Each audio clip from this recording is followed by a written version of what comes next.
Please delete half of it.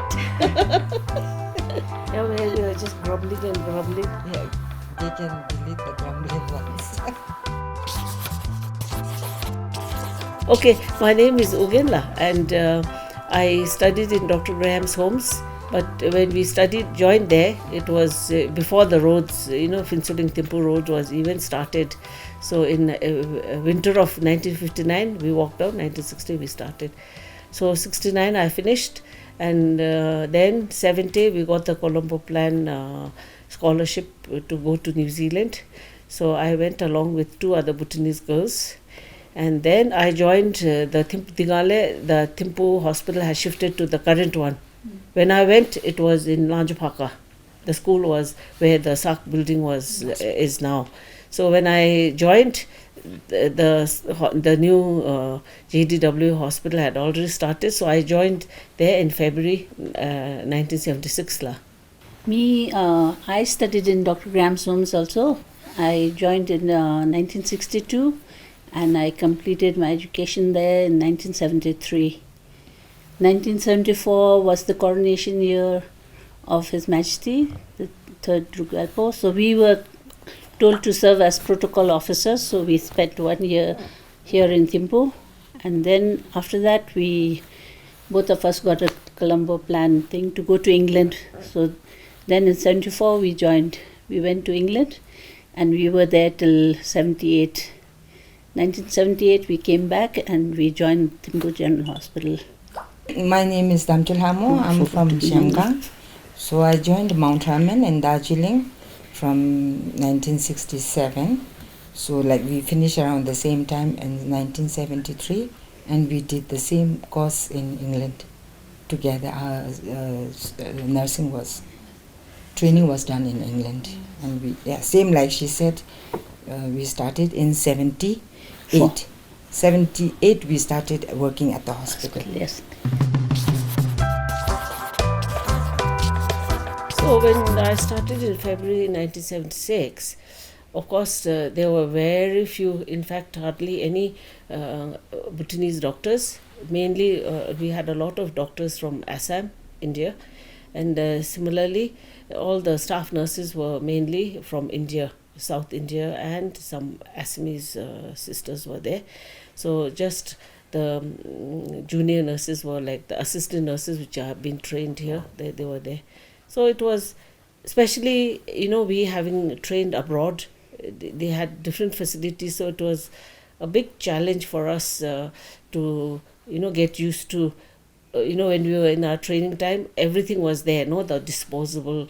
If supposing to put an intravenous drip to a patient, it all came, pre-sterilized in packs where you just open it. And when you got here, I had to really struggle because it was all rubber tubes, which you had to, after each patient, you'd have to boil in a sterilizer. And then there were these little glass things where where the IV drips. It's a glass, then you have to fit that together. And the worst was the needles there. Now the needles come, disposable needles. Those days we had those reusable needles, the steel needles. So quite often to sharpen, we had to sharpen the needles on a stone. You didn't experience that. We had to sharpen the needles because those needles will be used even for regular injections. So all it was we came to a totally, I think there's plus points and minus points of, training in a developed country. Because there, everything is there and you're not prepared for this, And when you come back, suddenly you have to put up with all this. So those were challenging times. Yeah. And for me, what was difficult was when we were training as nurses in England, we were there as caregivers. So basically we were giving care to the patient. So we did everything for the patient, bathing them, doing everything, even their toilet, everything we did. As nurses, we did everything. And giving IV, intravenous, we were not allowed to touch because that had to be done by a doctor. When we came back and we had to do, we were, in the hospital, suddenly we realized that we didn't have to do patient care. We didn't have to do the bedpan, we didn't have to do things like that. But we had to do the doctor's work, where we had to give the IVs, where we had to take sometimes the decisions what the doctors were taking. So that was very difficult for us. Initially, it was very difficult because we couldn't manage that. For me, that was the difficult I think part. that reminds me of, the first time we went on the doctor's round, like similar thing there, because those IV and all are not done by nurses. So the doctor was saying, okay, now this patient needs IV. So as soon as the order was done, I ran and got all that, the rubber tubes and the glass and the thing ready. And I was thinking, now he'll do it, because it's not our job. Then I said, doctor, sir, this is to be done. He gave me a good look, so amazed.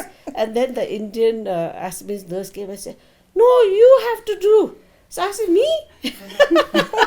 And in England, it's those illegal. were It's illegal for nurses to do that. It's the doctors who have to do. No, so that was a bit challenging. Suddenly you come and you find that you have to take. But I think now maybe the nurses are doing all now this. to everywhere But the those days, nurses are doing way this. back in those days,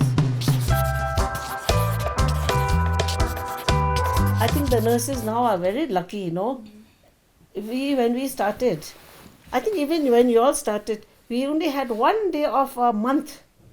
1 day of a month.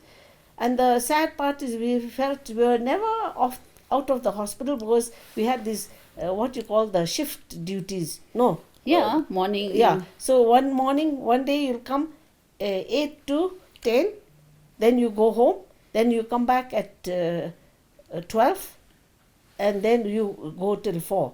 Then the next day you come from 8 to 12. You remember those hours? shifts. Yes. Then 12 you go home, then come back at 4 till 8. So you feel like your whole day is there in the hospital. And even when you did night duty, you had to come in the morning and then go in the go off in the afternoon at and 10, come back then again come back that night. Yeah. So those were very difficult, very difficult. And then you do that, how many hours there? 12 hours? The night duty. Night duty and nothing. You don't even have a cup of tea. No, but I must tell where you are, because we are trained to be the caregivers. Then she told, no, when we came here, we found that we didn't have to give the care, because we had to do what the doctors would have done and all that. But in my initial month or so, it was really terrible because we were trained to do the bedpan, then to bath the patient. So when we were doing this, the other nurses, the older nurses who were here, they were really quite terrible, because they said, oh, now this foreign trained one, she's just showing off, by going and bathing the thing, giving bedpans. And for me, especially in the eye ward where we were working, in the eye ward, they're not seeing it, and it was difficult because coming from the villages, the toilet was Western toilet in the hospital. And how do you explain to a blind villager who's come from rural area, it's not squatting, but there's a seat. So you literally had to take and put, and I was doing all that and then bathing them before the eye operation. But the senior who was older to us, they thought, oh, she's just showing off. And we were just doing what we were actually trained to do. Yeah, and then another thing of us was like, because we had come, we were sent abroad hoping that we would learn something and we'd come back. And yet when we used to make our suggestions saying, okay, why don't we do like this? Especially when patients came from the village, they'd come in their dirty clothes, they'd go into the wards, everything would be dirty. So we sort of suggested, when patients first come, why don't we change them, make them have a bath and then put them into the hospital, like pajamas or something, so that at least it's not dirty, and let's do something like that. So there's a change, so at least the hospital is clean. Then they would tell us, don't bring your foreign ideas over here. So that was our thing, saying, okay, then why did they send us abroad if they don't want to, hear what we have to give into the thing.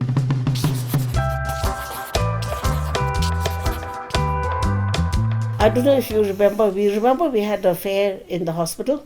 You don't remember that? Might be before, because there was even in the operation theatre, washing the thing was so difficult. So I said, why, we should have a fair, because in our school we always had a May fair where we had stalls, and then people will come play games or buy things and make money. So actually then that time I think we had Dr. Barclay. He was the we weren't here then superintendent. that time. So I went and suggested, I thought you all were there. No, we were not. Dr. No. Barclay's time. So we weren't there. I went and suggested, what about making some fundraising to buy a washing machine for the hospital, so that hospital linen can be at least for the operation theatre it could be made clean. So he was very receptive. So then a few of us went around the shop saying, would you like to donate a piece of soap or a packet of tea leaves or sugar, which we will have. So actually that was quite successful. So that is the positive side, where he listened, and we actually raised 30,000 May. In those days it's quite a lot of money. That was because he was Dr. Barclay and he was from outside. But our own. Yeah, they were very close to suggestion. So we made 30,000. So then we said we'll buy the washing machine. But I don't know, at the very last minute they say no, something it looks like it might be like we are not respecting the government, whatever. So instead of buying the washing machine, it should be the government's job. So we'll make it the poor patients fund. So that's how that money went into the poor patients fund, like where if patient got better and going back home and no money for bus fare or whatever. So that's how it was used. But at least I thought that was at least they welcomed an idea, and we did raise some money, though the money didn't go into the intended. Yeah, and then one problem which we had during those days in the thing were like visitors, relatives. They used to be allowed to come into. Nowadays they don't allow so many relatives. They allow one. Because once we had this incident where this family had come in this thing, and they were like having a picnic, on the thing. So when I told them to go out, this man started abusing me, in Zonka. So of course I had to call somebody and think. So we had incidents like that. But now at least when they control who goes into the ward, there's the security guard now. now. Now there's security guard. Otherwise, those days, like we could have got beaten up by the relatives. Yeah. Didn't somebody even take out his knife and show it to you? The thing is, like for example, for good management in the wards, we were saying every ward should have an official ward sister, who would be in charge of that ward. So who would have authority over the student nurses and the other, A&Ms or the assistant nurses or whoever, no? But everybody was staff nurse. And when we say it, it looks like, we want our own thing, but it isn't that, because it's to manage it better. Because if there was one designated head, then you take more responsibility. You are given a designation and you are responsible. But that was never there. Everybody was a staff nurse, and just you're the ward in charge. So naturally, if you're not recognized as the ward nurse, what can you do? Ward sister, what can you do? You can't, because you're all at the same level. So who will listen to who? Nobody. So that was one of the biggest problems, and when we suggested, it never went down. And I don't know. And so obviously we all gave up. At least two of us gave up. After 6 or 7 years, we gave up. It was difficult being a mother and doing a full-time job, like with odd hours, that timing, and the night duties coming almost every month, so it was very difficult.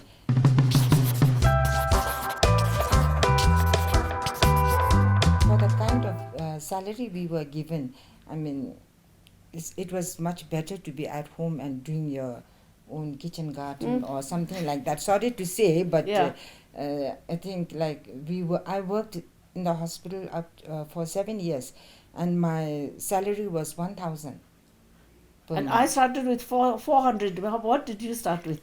I started with 500. 600 or something like that. I started because I failed my exam, so I was not considered a graduate. I started with 260. my friend here, 600. you were 600. 600, I Yeah, think. so I was getting 250. And doing the same work. The sad thing we are was doing the same we were doing the same work, and that was the thing, So, you know. yeah, there was a lot of things which are not fair when you look at it, and somehow you are trying to contribute, but you know, there were difficult things. No. She wants to hear what success that you were grumbling over. No, but you know what I mean to say is, yes. No, but if we were happy, perhaps, and you know, I mean, we would have stayed longer a minute there. No, but I think in our own ways we just did. Yeah, we did. We contributed whatever it was. So I For the time. persevered a few years longer than these two because they married before me. Yeah. Though No, they're younger. No, and that they had was the kids before problem. me. No, that was the problem because see, when we were in England, it was like you can either choose to work.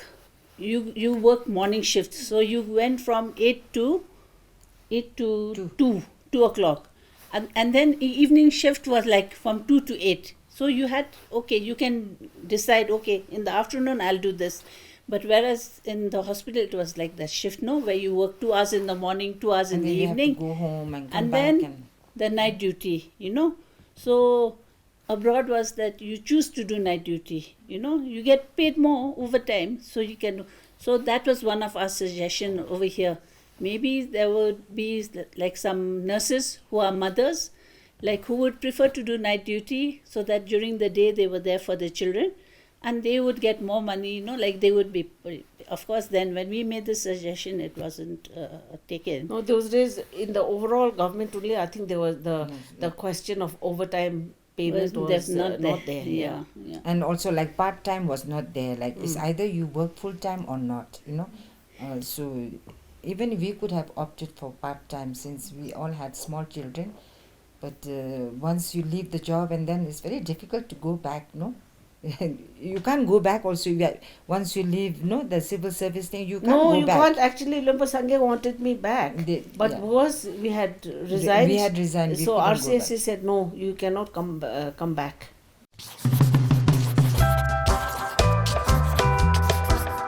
That is the Mostly usual was thing, no? the tuberculosis and Yeah, stuff like that. and alcohol related things. Then with the children it was all the you know the cough and colds, then diarrhea, then all diarrhea, that. vomiting, Diarrhea, cough. vomiting, yeah. And hygiene. Because Poor people, hygiene. yeah, very poor hygiene. People didn't think.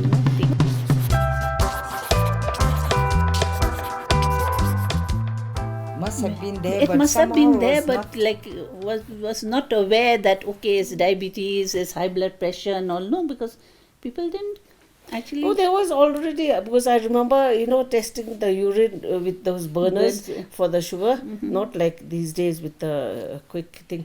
There was, but I think it has increased. Like for example, in those days it will be very far and few. But when we, at which year was it when we had the Charo volunteers in the hospital? We had a group called the Charo volunteers in the hospital. It's in the early 20s. No, yeah. No, 90, in the late 90s. No, 25. 2005. 2005, yeah. 2005. We started a group called Charos in the hospital. And that time we were shocked because having been away from the hospital and then said, like there's over 2,000 people coming to the diabetic clinic. You know? So it's really Yeah, we increased so saw much. because I remember doing those urine tests, in the ward for diabetes, but not like that. We saw Much. more alcohol related tuberculosis. Oh, there I really have to say my contribution. Because when I was, as telling you, I was in Pumthang with the Helvetas, and there was a Dr. Peter Lysinger. So he actually came up with the concept. Have you heard of the village health workers? I did. Yeah, you should know the village health workers. So he at that time came up with the concept, and I was involved right from the initial phases, because we were even testing. This doctor was an artist, so he drew like comic thing, and I even say then like how this chap fell and then his hand broke. Because the village health workers, the first lot which we actually trained were like uneducated village people who had the interest, and then among them some were like the Gomchens or Getes, who are just sitting in the village. So we had a group of them. So we are testing on them the book, because if they can't take notes and write, it was in picture form, that doctor, he was being an artist, he had written. So I was saying, oh, he had this thing, picture where this chap fell from the tree, and then in the comics we have those signs when that ouch, or that, that those stars when they're unconscious, the stars. So he had, as a doctor, nobody will understand this because this is all comic language, Our village and Gomchins won't understand this. But anyway, I thought that was just funny. So we started, and we had a group trained in Pumtang, then in Tongsa, then in Shamgang also, And in the end, you've heard of the National Immunization Days. I'm sure you all are all the product of receiving that. So these village health workers, they played a big role, because they are the ones who reach the furthest village.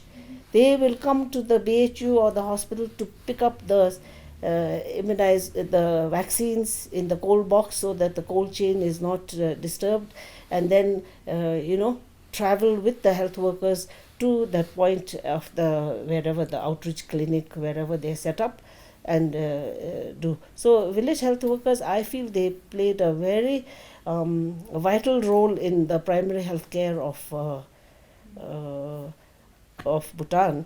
And later on, after I resigned from the hospital, I worked in UNICEF, and through the UNICEF also I was able to contribute towards the village health worker, because we then went and made proper books. By then I think more and more educated, the village health workers, so we had books for them, and then UNICEF also supported the training of the village health workers, so minor things like they all. And then if somebody was going to have a heart delivery, or somebody broke a leg, or some bear attack, then they'll be the first ones to take to the health center. So they had a very important role in the primary health care. You also did something, no? With the village and where you worked. Remember with the okay. Yeah, I don't know. I don't even remember when I did try that. to remember. Yeah, so for diet, for the children's diet, so for that I did maybe 6 months or something for UNICEF. So I went to Lower Keng, very remote area. So they're trying to teach the parents about giving healthy food diet to the children, with whatever minimal things they had, because such a poor village, they didn't have the Shamgang is considered like a food insecure, one of the food insecure districts. It was very much in the interior in Shamgang. So we did a program of that sort. Yes. Yeah, and there you found that there was so much intermarriage, and that's why there was, wasn't that the same one, or was that something no, else? I think intermarriage there, and in other places also it is still there. Yeah, but in most remote areas, most cousins marry each other, no? I guess it's the education also, with the level of education. In our time, women would be so shy, they wouldn't want to, and also the culturally they don't want to say they're even pregnant, till it becomes obviously pregnant, they'll try to play it down, at least in those days. And then if you advise to come to the thing also, they're very shy. Now they feel it's their they go before they are pregnant, even they try to check checkups to see whether they're healthy enough to conceive, no? Yeah. So I think it's all to do with the education, and also the availability, the easily available BHUs and all that. In our time, we literally had to say, oh, hey, you have to come to the hospital for antenatal checkups and this, and like, for example, when I was working in Pumthang and Tashigang, those days we had the WFP food, So whenever a child came, and a pregnant or a breastfeeding mother came, I think you all don't know now, but in those days they got the WFP program gave them food, milk powder, and did they get the bulgur? No, I think it was just the milk powder. Milk powder only. Yeah. The burger was in the school. So it was milk powder. So, they'll be saying, oh, my child is sick at home, but I've come to get the milk powder. Or the pregnant women will be saying, oh, there's pregnant, I've just come to get the... And totally misused yeah. it. Get the milk powder, but don't want to be checked because they're too shy or this and that. So, that just tells you, they come to get the milk powder, but they are too shy to check. But now, even from the villages, they make sure that... and those days, most of the deliveries would be home deliveries. Well, I guess everybody wants to be appreciated, and whether they are being appreciated or not, and how they are being treated, I think a lot depends on that also, no? We don't know how the condition of the nurses are, what they go through these days. I really don't know. But whatever they do, I think there has to be some... Actually, I think it's a vicious circle because, of course, they are paid much better.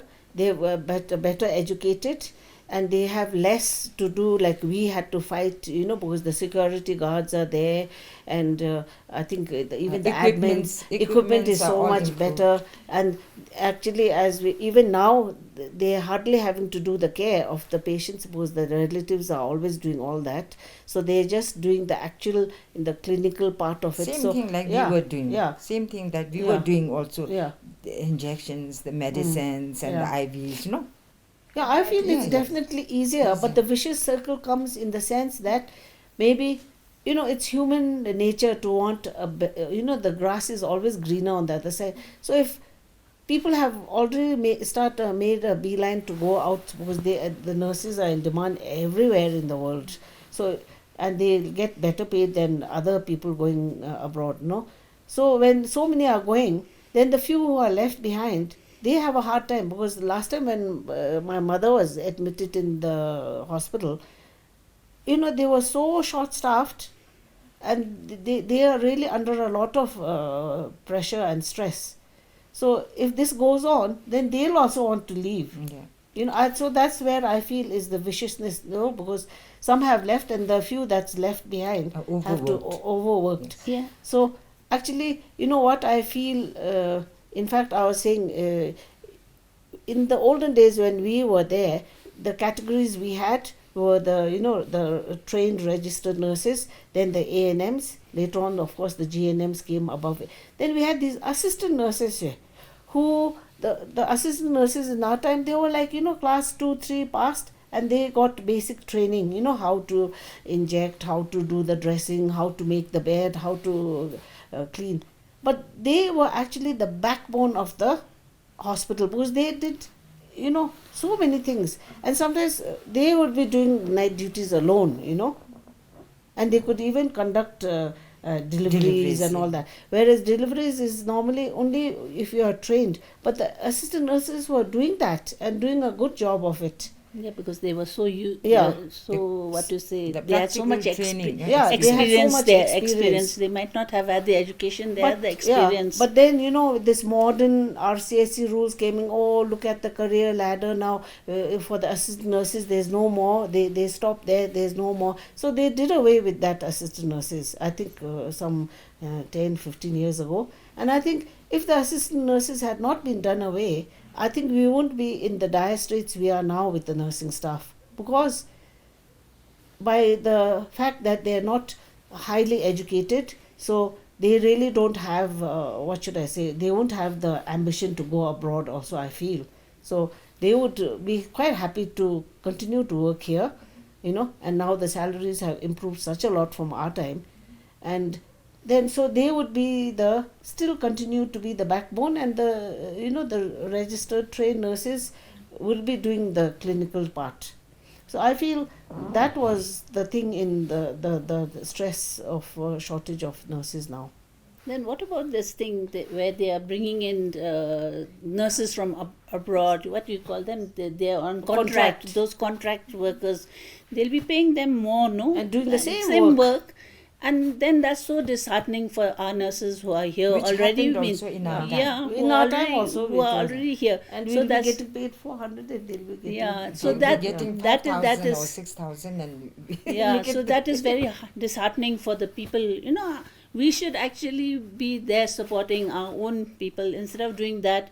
They say, okay, they've gone. Then instead of dealing with their problem, why are they going? We should try and solve that. They say, okay, then we'll just bring in contract workers and try and think solve that our will problem not work, there. actually, And that's not going to with help. the language problem, all that. But I feel, I don't know, you all might know better because you would be researching. Because as far as I know, I think there's still not a department of nursing as such. Because I feel everywhere, actually, people have different, a whole department for nursing, nurses. So they have their own, all the issues, all problems will be taken care of. But I don't know as of now if they even have a separate, forget about department, even a separate, I don't know, division, or I don't know which is bigger, division or department, but division, I guess, for or something. nurses. Now it's how long there? 76 till now is how many years?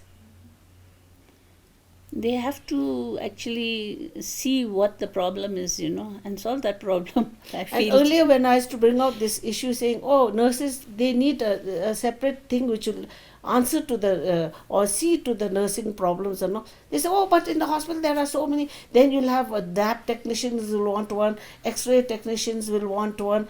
But if you look at the numbers, it's the nurses who are far outnumber. Yeah, maybe there's 2 or 3 or 5, or I don't know, or maybe 10 X-ray people to how many nurses to run a ward. So I think nurses haven't been given their Right, you. fair recognition.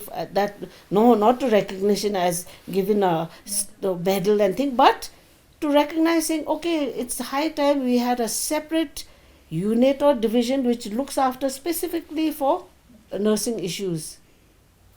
So that way, I think they will look after Menate. What are the issues that nurses are facing?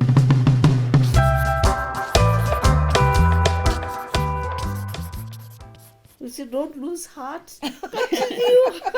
Yeah, No, because in the actually. all said and done, it's a really satisfying profession, Yeah, it is. I wish we could have continued, doing what we did. We tried to give back by volunteering, starting this Charo volunteers, which we keep coming back to, but I'll just go a little bit on our Charo volunteers. When we started Charo volunteers, we wanted to actually be there and at least go into the wards and, try and help out in the wards, not as nurses, but maybe in the pediatric, like the children's ward, go there and help read or do something. And maybe some villagers who come who have no relatives and attendants, we could have gone and helped them in the thing, be there for them.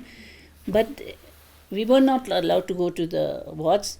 We were kept in the OPD, and then we became like police, down there in the thing. Or translators. Yeah, we were just translators. We for did doctors. translating, and Translating is better, but later on we became like really the policeman. yeah, and then just like telling people, don't go ahead, don't push this, that, and people were not happy with us, and we didn't like what we were doing also. So then we just slowly by slowly we lost all the It died a volunteers slow and death. yeah. If you really wanted to be a nurse, I think you can put up with quite a lot of challenges, and you will continue. But I think these days it's much more of, is it an opportunity to get a job, not like from the heart, And then when we were studying in our time, like the nurses were allowed to come and have a try, If if you feel it's not your cup of tea, then you could quit. At least in our batch, it was like this. Here it's like what I mean, You're in means you're in. your opportunity. Now you're selected and you go through it, whether your heart is in it or not. I think most people whose heart is in it, as I said, it's a very satisfying. Nothing more satisfying than you're taking care of a patient and the patient gets better and they go home happily. I think that in itself is actually your reward.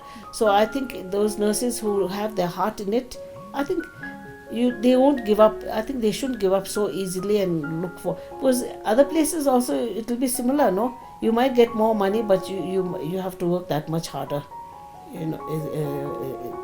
No, nothing comes for free. So here, I think if your heart is really in it, I think the nurses won't give up that easily. And all said and done, it's the most satisfying. You're delivering a baby.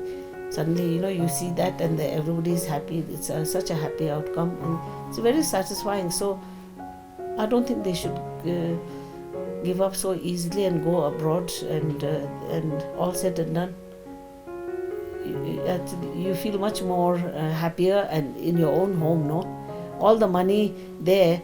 Do we tampi tam yumenate? Kachilo the samiolu iruga semidi ngachiragi. Payu samiolu iruga semidite.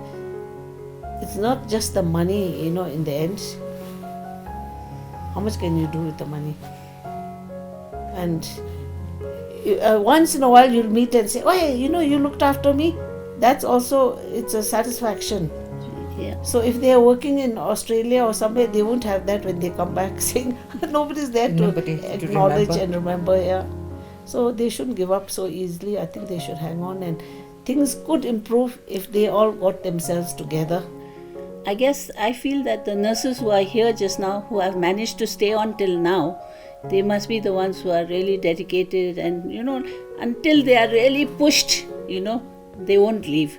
I think the ones who are here, I'm sure they will stay, and hopefully the conditions for them will improve, with whatever changes that's going to be there, and hopefully there will be changes, and a lot of promises have been made, and I hope those promises are fulfilled and things like that.